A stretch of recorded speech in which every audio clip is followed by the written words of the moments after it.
Hey guys, I'm back with another video, and in today's video, hold up.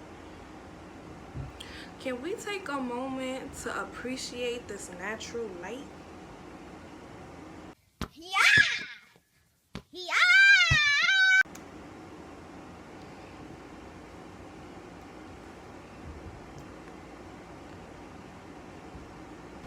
Okay, I'm feeling myself a bit too much right now. Carry on, Michelle. You're doing the most. Let's go. Anyways, I'm back with another video because I want to share with y'all a little story time about how I found out about having the coronavirus. Yes, you heard right. I had the coronavirus. Had. I no longer have it. So, back in April, I was in my third trimester of my pregnancy. My daughter's healthy, she's fine.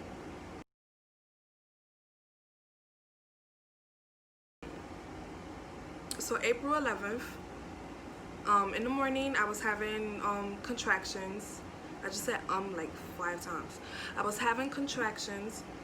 I didn't go to the hospital right away because 3 days before that I was having the same pains back to back, and nothing happened. So I didn't really think that I was going to go into labor this time.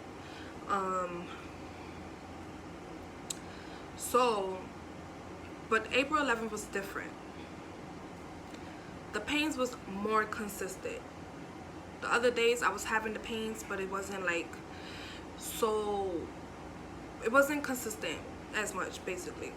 Alright, I was having the pains more consistent April 11th, but I decided not to go right away because I didn't want it to be like a false alarm.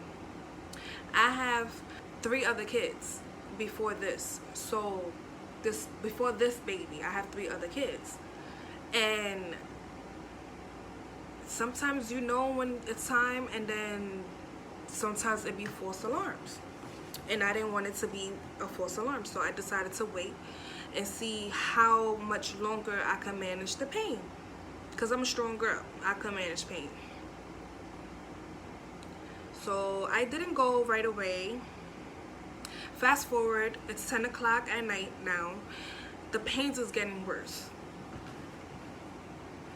The pains is getting worse, and my fiance didn't like seeing me in that pain. He told me go to the hospital, but first we called. I told them what I was feeling. I told them the contractions were 3 minutes apart. They told me not to come in until my water break, and to only come in if my water broke or if the pain is not manageable. If I can't my voice, if I can't manage the pain no more, then come in. So I decided to go in because at this point the pain was like really bad. On a scale from 1 through 10, it was like a 7. So I decided to go. I went. I grabbed my mask. I put my gloves on. I already had took a shower because I was like, you know, I might go in tonight. So I took a shower already. Grabbed my mask, got my gloves. I had them on. I took a cab. I got there. They checked my temperature. It was normal. It was fine.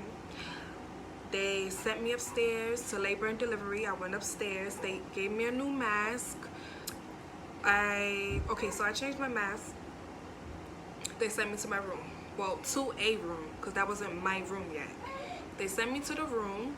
A nurse came. She set me up on a monitor to monitor the baby's heartbeat. Excuse me, sorry, my voice. And to monitor my contractions. So the contractions were still 3 minutes apart. I had to wait for another nurse to come in. Hold on. So, say hi. Say hi, Dream. This is Dream. Since she's in my story, why not bring her along with us? So, I was waiting for another nurse to check my dilation, if I dilated, and I did. I was 3 centimeters dilated. So they sent me to another room where I was going to be pushing the baby out. So they sent me there. I waited a little while to check again to see if I dilated, you know, more. That happened, and by the time they came to check to see if I dilated a little more, I did. I was fully dilated. So fully dilated, now they telling me, let's go, time to push, it's time for baby girl to arrive. I'm excited, but I'm also in pain. But like, at the time, I'm like, I can handle this, even though I was by myself, because my fiance couldn't be there because of the coronavirus issue.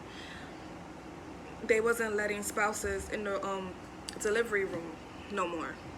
Now I'm pushing, nervous, scared, excited. I'm pushing and pushing and pushing. It's hurting and hurting and hurting. She wasn't coming out.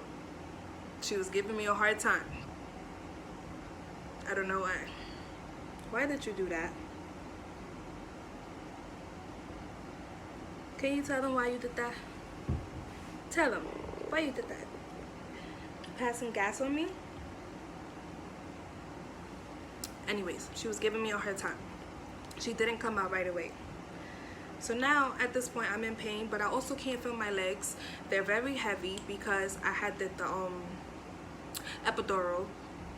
A nurse come in while I'm pushing, and my legs is like up in the air, and everything is exposed. Another nurse came in. I thought the nurse was coming in to, like, you know, help the other nurse and doctor that was, you know, trying to get this baby out. But no, that's not what she came there for. She came to let me know that the test I took, oh, sorry, I think I skipped that. I took, they did the coronavirus test on me in the other room that they had checked to see if I was dilated. They did it there. I forgot to put that in. So, okay, while I'm pushing, the nurse that came in, she tells me, I'm sorry, but we have to do the test again. No, God! No, God, please, no! No! Sure, you knew that I was in labor pushing. I couldn't wait till after, like, you had to come in right away. So I'm like, okay, like, not trying to be rude, but right now I was in pain. I was trying to get this baby out. She was not trying to come out, and I was already nervous. So I'm like, okay, not trying to be rude, but I'm just trying to let her know, like, okay, I'll do it. It's not a problem. Fine. So he's like, no, but we need to do it now. I'm like, how am I supposed to let you just do that? Like, I can't stay completely still, and when they do that, you have to stay completely still. I'm in so much pain. I'm having a contraction, and every time I have a contraction, you're supposed to push. She's like, just let me know when the contraction go away, and I'll do it really fast. So I said, okay, fine. I'm having one. So she's waiting. For some reason, that contraction was really long. Finally, the contraction, you know, it goes away. She does it. That, hurt me. And the bitch don't even know me. It hurts bad. The first time, hurt it bad. This time, hurt it bad. Same thing. I don't know why I thought it was going to be any different. To me, it hurt. If whoever out there did it, I'm pretty sure it's a lot of y'all that agree with me. It hurts. It's very uncomfortable, and it hurts. And to stay still while somebody's like shoving a giant Q-tip deep in your nostril, that hurts. Okay, so they did it again. That was the second time they did it. They did it twice to me. The first time because something came up with the test, inconclusive, whatever. I'm not sure. I honestly don't remember why they had to do it again, because I was already like, I was out of it. I was more focused on pushing my baby out, so I don't remember even paying attention to the doctor, I mean to the nurse, when she told me why, about why. So anyways, fast forward, I finally pushed the baby out. Fast forward into I'm in my room. Why did I okay, now I'm in my room that I'm going to be staying until I leave with my daughter. She's healthy. A couple of hours later, after I settled into that room, that's when a nurse come in. I'm thinking this nurse is coming to check on me or either the baby. No, she was coming to tell me about my results. She tells me, Miss, you have the virus. It came up positive. I'm like, no. Right away I was like, no, I don't. She said, Miss, you do. No, It came Michelle, up you positive. know I'm like, damn your well test the is doctor wrong. did not say Right away, like I didn't waste no time. I said, your test is wrong. She said, no, my test is not wrong. We tested you twice. It's positive. So now I'm confused.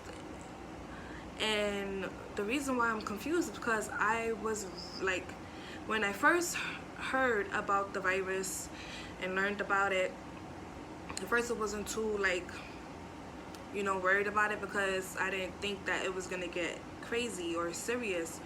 Well, it was serious, but I didn't think it was gonna get as bad as it, you know, was. But I was still being careful. Once I heard about it, I started cleaning even more every day. I started buying more Lysol wipes, Lysol spray, alcohol, everything. I was disinfecting everything, even everything that me and my fiance touched. We was wiping and disinfecting it because we have kids. We have 3 kids and getting ready to have an extra one on the way. So we was cleaning everything that we touched, disinfecting everything, the doorknobs, the doors, the bathroom, the toilet seat, the sink, the plates, everything. We was disinfecting it. Anytime that we went outside, we was wearing masks, gloves. So I didn't understand, like, how did I get the virus? So I was like, no, miss, you wrong. I wasn't even sick. No fever. I don't remember being sick. When I came in, I wasn't sick. Y'all checked my temperature. I was fine. She was like, well, we have a lot of patients have the coronavirus and didn't have any symptoms. So you're one of those patients. I'm like, okay. So what's gonna happen? What's next? What about my newborn baby that I just had a couple hours ago? What's gonna happen with her? Are you gonna test her? Can I take her home? Can she stay in this room with me? Like, what am I supposed to do? They left her in the room with me. She didn't go to another room. I had to take care of her. They didn't really do too much with her besides her shots. They didn't really want to like interact with her too much, because you know when you have a baby, the doctors and the nurses, they on top of the babies to make sure they good. They want to do all types of tests. You know, they take the baby away from you, the stool tests and all this other stuff. They didn't really do that with my daughter. Yes, she got her first shots from them, but they didn't do too much with my daughter. So fast forward, I call my fiance on FaceTime. As soon as he answered, I just started crying a lot. And I wasn't even expecting that to happen, because I'm a strong person, so I thought I can handle it. But it's like, as soon as he answered, I don't know what it was, but as soon as he answered and I seen his face on FaceTime, I just started bawling out. Like, I'm talking about, like, I could barely get my words out. And he's like, what's going on? I'm like, I tested positive for the coronavirus. He's like, you sure? I think they did the test wrong. I'm like, no, they did it twice. And I said the same thing to the doctors, but no. So he was really upset about it. And then he started like asking questions immediately about the baby. So what's gonna happen with the baby? did they switch the baby to a different room? I told him they're gonna test her, which they did, and they told me that her test will come in a couple of days. But I had to quarantine myself when I get home. So our apartment, like, how do I quarantine myself in my apartment and I have 4 kids and a fiance? How can a mom just stay away from their own kids and fiance while in the same apartment? Now, I was upset, but I'm like, you know what? If I have to stay in the room and everybody stay in the other rooms and we don't cross paths or be in each other's face or air or whatever, if I have to do that, I'm gonna do that. That's what I did. But again, me being strong, I thought I was like gonna be able to handle this, and I couldn't. So I went home. As soon as I got to my door, I knocked on the door. They didn't have my keys. I heard my fiance telling the kids, "Harry, go in the room. Go in the room, kids. In the other room, y'all can't go. Y'all cannot be around mommy. Y'all can't hug her. Y'all can't kiss her. Y'all can't do this. Y'all can't do that." I didn't even get in the house. I'm hearing this all from my hallway. I started crying again, like crazy. I didn't even step 1 foot in the house yet. I started crying a lot, cause it's like I missed my kids. Yeah, it's only been like 2 days, cause I was in the hospital giving birth, but I still missed my kids. I wake up to my kids every day, being annoying and crazy and loud and, "Mom, I want this, Ma," you know, Ma. It was I'm used to it. So I was missing them. I walked in, I couldn't even see them. I couldn't be around them. I couldn't even like hug, kiss, have a conversation. If I did have a conversation, they would have to be in another room and it would have to be through phone, on FaceTime. So not only that, I had to keep my newborn in the room with me because her results didn't come back yet. So she had to be quarantined in the room with me, knowing that I have it. She possibly might not have it, or she might have it. We don't know yet until they call me with the results. It was hard because the whole time I'm like, what if my baby had this? Oh my goodness. You know, a lot of people was dying from that. A lot of people was dying. A lot of people was suffering from it. You know, a lot of people lost a lot of loved ones from that. I know people that lost their life over it. So I was sad. Like, what if my daughter does have it? Or what if I get really sick and she has to be in the room with me and I gotta just take care of her? And not only that, what if she don't have it? She's in this room with me. She gotta be in this room with me for 14 days? Or to whenever they call me with her results and tell me if she doesn't have it, she has to still be in my room and breathe in my ear. What if she can get it? So it was a lot going through my mind. 2 days later, they finally call her, they tell me her results. She didn't have it, negative. I was so happy. But like I said before, she's breathing my air. She's in my room, you know, so I'm taking care of her. Yes, I had to wear gloves. I had lots of gloves. I was changing my gloves every second. I was using hand sanitizer and I was using, you know, face masks. I had to change my mask and all that. But it's like, I was still scared. I was like, what if I, you know, gave it to her? What if I slipped up by mistake and, like, you know, gave it to her because she's in this room with me? But luckily she didn't, because I was being extra careful. The whole time finding out that I had the virus and knowing that I really wasn't sick or anything, knowing that I had it, I would say it was like a emotional roller coaster. I was okay because I wasn't having any symptoms. I was okay, and my kids was okay. My newborn was okay, you know. But then again, I'm like, what if this is just the beginning of it, you know? Maybe it's gonna get worse. My kids could lose their mom. My fiance could lose, you know, his fiance. You know, I could leave my kids behind. I just had a newborn.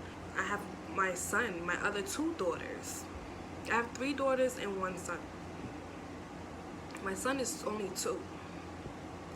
My oldest daughter is 9. And then there's Mia, 6. Also, Dream,